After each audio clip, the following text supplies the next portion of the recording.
Hello. Today I wanted to talk about the difficulty in observing texture. So I have images here. They're by Seth Ausubel. Thank you to him for these.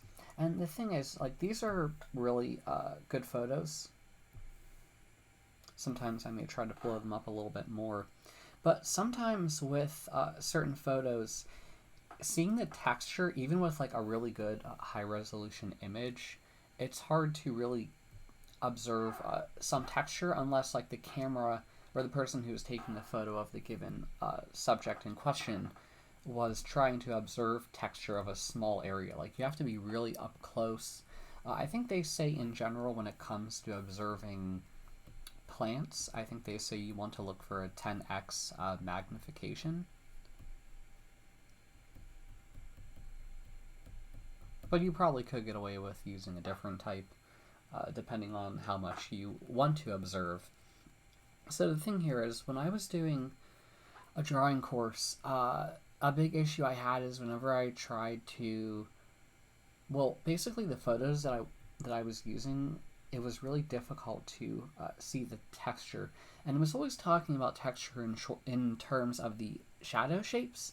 And to be honest, I tend to think of the shadow shapes being important, but I found that I feel like texture is more what I would call surface construction, and I think I hate to abstract it from light and shadow, but I feel like more often than not, when you draw, if you were to perhaps consider texture to be a bit separate from light and shadow. I know that's hard to do because you really can't separate light and shadow. Everything is connected. But to give a quick example, I want to do this petal and kind of show you.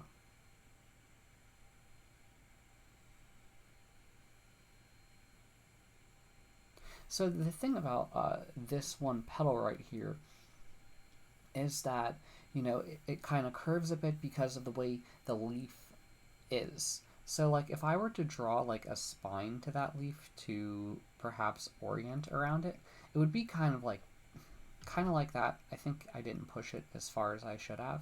But the important thing is, it's not a leaf, it's a petal. And here it kind of goes out. There are certain areas where it kind of folds out more in 3D space.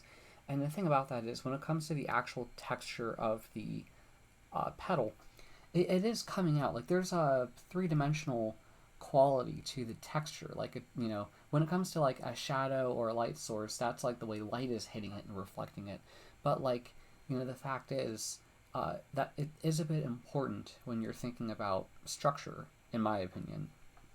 So the difficulty is, it may not always be the best to look at images. You could use images if you have a close-up view of it, but I'm thinking for the most part, if you were looking in real life, I think what would be possibly a better solution, and I kind of have to experiment with this myself, and I'll tell you what I learn as I go, because recently, I'm waiting for it to come in the mail, but I got a gooseneck magnifying glass. It's kind of something like that, and it's attached to a heavy base. I will have to share the specific one I got. It's not an affiliate or anything like that, but it's just it's a 10x magnification gooseneck, and the whole purpose of the gooseneck is compared to other types. If you get a regular clamp one, they usually only go in one direction. The regular clamp ones are a bit like that, and they could extend forward or backward, and usually the thing can swivel. More often than not, it always can, whether you're using gooseneck or not. I'm not really sure about that, but yeah, the purpose of that is being able to look at whatever I want to reference closer. I think that's kind of where I wanted to take it, because I want to do more, they would call it value studies, but the funny thing there is, there I go and say value, in which I'm pretty much grouping the texture with light and shadow. So I guess I probably need to experiment more to see if texture is truly equal to, which I don't think it is, lighten shadow, and is equal to surface construction.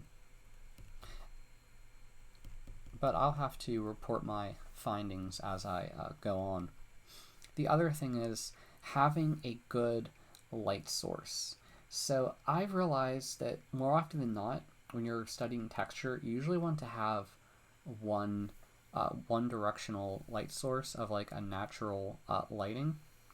And the problem is, sometimes if you look at like advertisements for various things, they try to use artificial lighting in a way that basically hits all side of the product, and I think that that could be an issue. I also think they say, is it around 5,000? I forget what the term for the light quality is, but it's something around like this, because you want to have natural light from a single direction to reflect on your reference to observe the light and shadow qualities of the texture.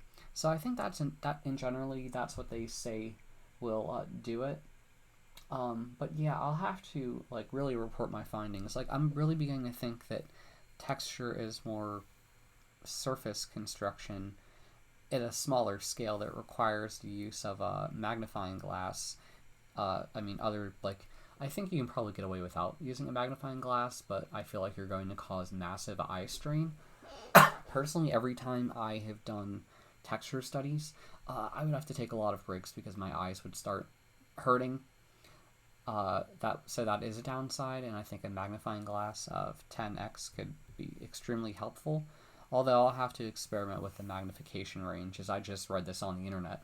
And then that also makes me question that when I draw, am I also going to need another 10x magnifying glass? Because if I were to be drawing that, how good would I be able to draw on paper? Observe versus draw on paper.